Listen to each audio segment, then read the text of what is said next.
Olá pessoal, tudo bem com vocês? Vamos lá falar sobre Petrobras. Fiz um vídeo sobre a Vale, devo estar lançando entre sexta e sábado. Hoje vai ser sobre Petrobras. Mas de novo, pessoal, eu sou um cara meio prolixo, como disseram nos comentários, ou falo muito mais do que de fato tem ali o conteúdo a oferecer. Então, na descrição sempre tem o roteiro com os meus links para outros vídeos, como o vídeo de agenda de dividendos atualizada, tem BBAS, como o vídeo também do cenário macro atualizado toda semana para vocês. Então, na descrição você tem a minutagem lá, você vai direto na análise técnica da Petrobras, no EV/EBITDA, no, sei lá, margem líquida, no análise gráfica do petróleo, enfim.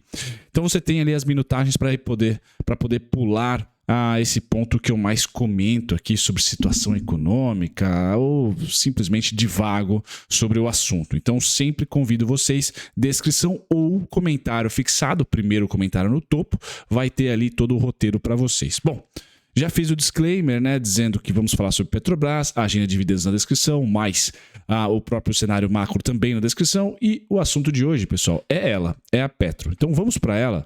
Eu tô com o gráfico aí, mas vamos começar com a nave-mãe para ela, né, que é o petróleo Brent.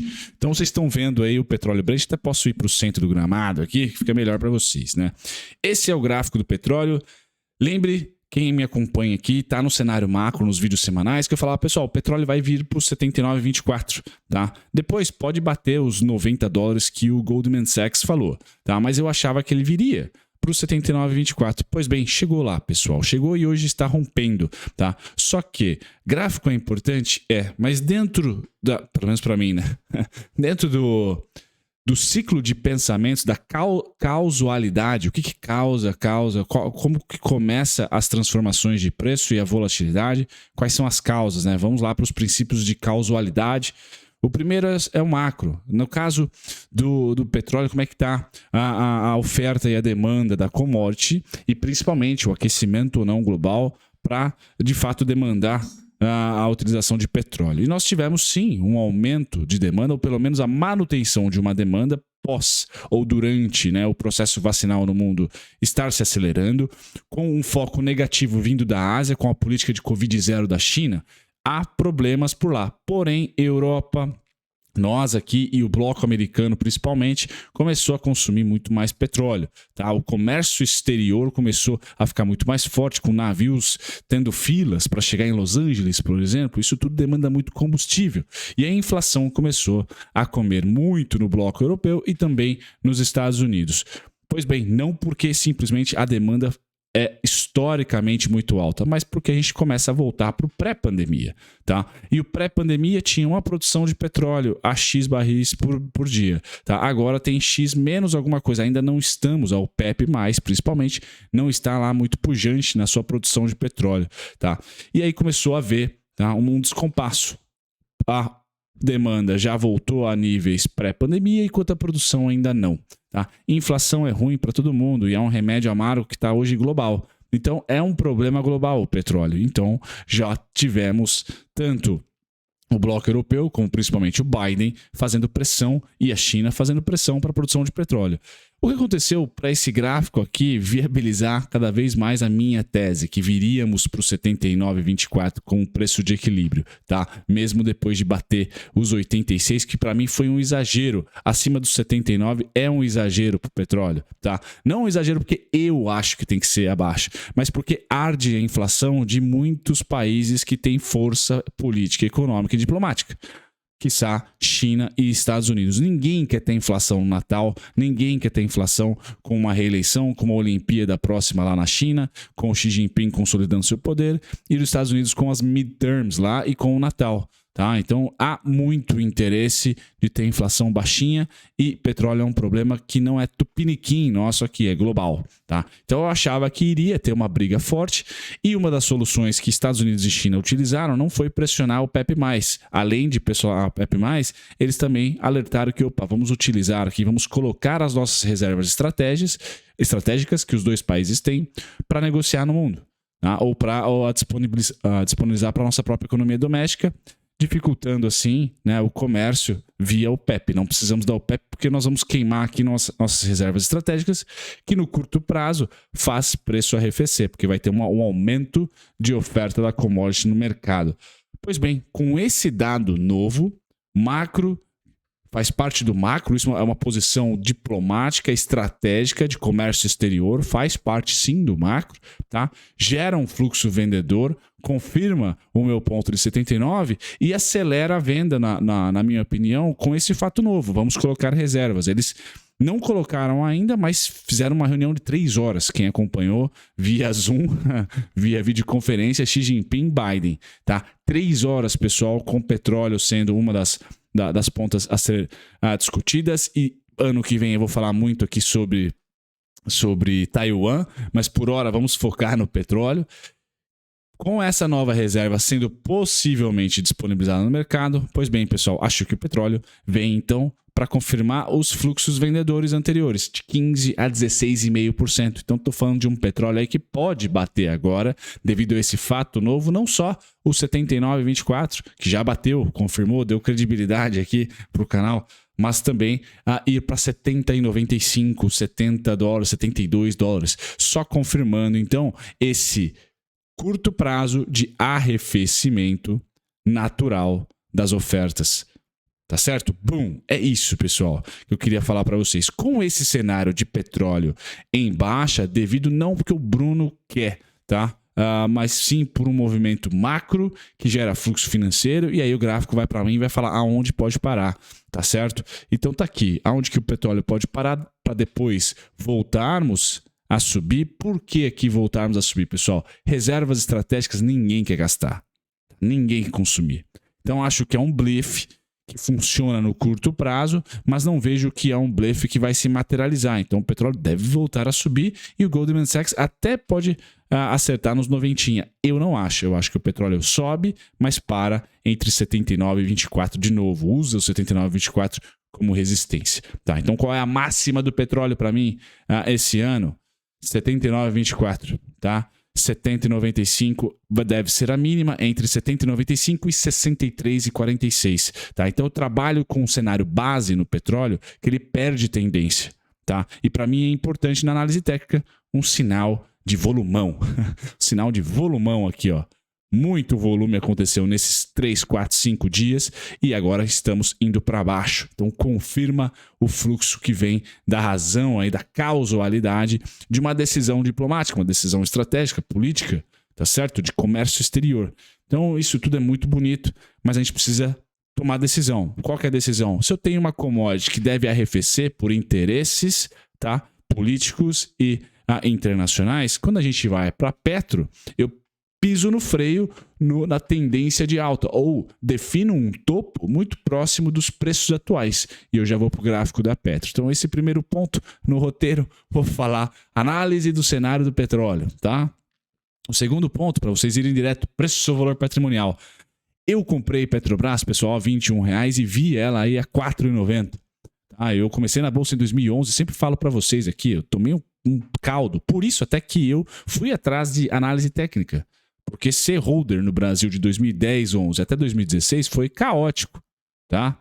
E foi caótico. E eu não nasci em berço de ouro. Então, realmente, o meu patrimônio foi bem diluído. Ou para não dizer, não obstante, né, não me deu nenhuma vontade de continuar na bolsa, tá? Então, empresas cíclicas, e a nossa bolsa é cíclica devido ao fato de as grandes empresas exportadoras de commodities terem um maior volume financeiro.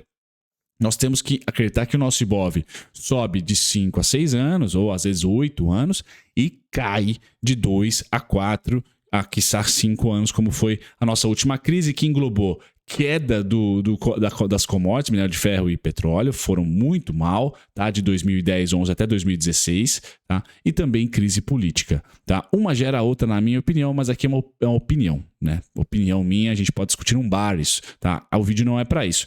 Eu quero só trazer o contexto. Pessoal, a Petrobras está barata hoje, né? 94% aqui PVP, está com 6% de desconto no seu patrimônio, mesmo depois das vendas e toda.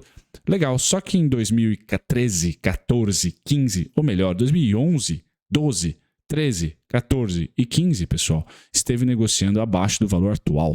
Tá? Chegou na mínima aqui 34%. Tá? Então essa daqui deve apanhar quase que sem limites. Virou uma Cogna aqui. Hoje a Cogna está negociando a 34%. Tá? Então, de novo, Importante pôr o contexto, o que está barato fica mais quando o assunto é cíclico, tá? Ações cíclicas, construtoras, commodities, tá? É importante você ter isso em mente. Gosta você de segurar 3, 4 anos em aportes somente, sem esperar nenhum tipo de retorno financeiro? Show de bola, porque depois você surfa o negócio subindo igual um maluco, tá? Agora, existe esse ciclo de baixa natural, macroeconômico, vamos assim dizer, tá? Depois, EV/EBIT. Quanto que foi aí o EV/EBIT de 2011? 12 e 13 ainda, tá? Com o petróleo segurando a faixas de preço entre 40, 50, 60, 70 dólares nessa época, e depois o petróleo foi lá para 20, tá? 30 durante 2013, 14, 15, 16, tá? Pois bem, ela negociava no ciclo de alta ainda do petróleo, tá? Que terminou em 2012, mas ele ficou lateral entre 2013 e 14, ali, mas principalmente em 2013, negociava 8, 12 vezes, tá? Depois, sem a política de paridade internacional aqui, tá? Governo petista aqui. Depois a gente vem para um outro momento, tá? Também lucrativo e com petróleo subindo, tá? Mas subindo, então indo para 40, 50, 40, 70 dólares, que foi de 2017 até 2020 aqui, tá? Nós tivemos a Petrobras de novo negociando ali na média. Então a média para mim, 12,5 a 13, é média barra topo, tá? A Petrobras está cara quando negocia acima dos 12 vezes EV/EBIT. Você pode considerar que sim, nós temos aqui 2 ciclos, um fim de ciclo de alta e um começo de ciclo de alta, que se equiparam ali no momento macroeconômico, tá? Hoje, negocia 2,79. Então, há um desconto aqui homérico, tá? Há um desconto homérico aqui na Petrobras. É por isso que nesse entrave de um momento de arrefecimento do petróleo, na minha opinião, de 80 para 70, tá? No momento de arrefecimento de petróleo, então agora o momento da análise técnica da Petro 4, contra uma ação extremamente descontada, uma empresa extremamente descontada e utilizando uma política pró-mercado que eu não consigo falar em venda na Petrobras. É difícil falar isso. Tá? Eu não vejo, não é o meu cenário base. Então eu tentei construir para vocês aqui que o petróleo vai cair, a Petrobras pode ficar lateral, mas é difícil imaginar a Petrobras a 21,55.